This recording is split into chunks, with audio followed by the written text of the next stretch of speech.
জুলাই আন্দোলনে প্রথম শহীদ আবু সাইদের কবর জিয়ারত ও তার পরিবারের সঙ্গে সাক্ষাৎ করেছেন ইসলামী ছাত্র শিবিরের কেন্দ্রীয় সভাপতি জাহিদুল ইসলাম।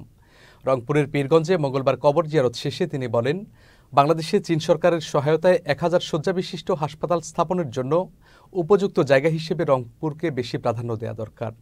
এ সময় আরও উপস্থিত ছিলেন বাংলাদেশ জামাতে ইসলামী রংপুর জেলা মজলিসের শুরা এবং কর্মপরিষদের সদস্য সহকারী অধ্যাপক মাওলানা নুরুল আমিন সহ অনেকে। ফ্যাসিবাদের যারা সহায়ক শক্তি হিসেবে কাজ করেছে তাদেরকে ওইভাবে রিফরমেশনটা আসলে সরকার করতে পারেনি। এই জায়গায় সরকারের এটা ব্যর্থতা আমি বলবো। আর পাশাপাশি আইন মন্ত্রণালয় থেকেও বিষয়গুলোকে যেভাবে ঢিল করছেন, এখন ওনাদেরকে কোনো বিষয় আমরা উপস্থাপন করলে ওনারা একটা নিয়মতান্ত্রিকতার কথাগুলো বলেন, বারবার একই বিষয়গুলো উপস্থাপন করেন, কিন্তু বিশেষ প্রচেষ্টা দিয়ে বা বিশেষ জোর দিয়ে যে একটা বিষয় করতে হবে, এই জায়গাটা আমাদের কাছে ঘাটতি পরিলক্ষিত হয়েছে।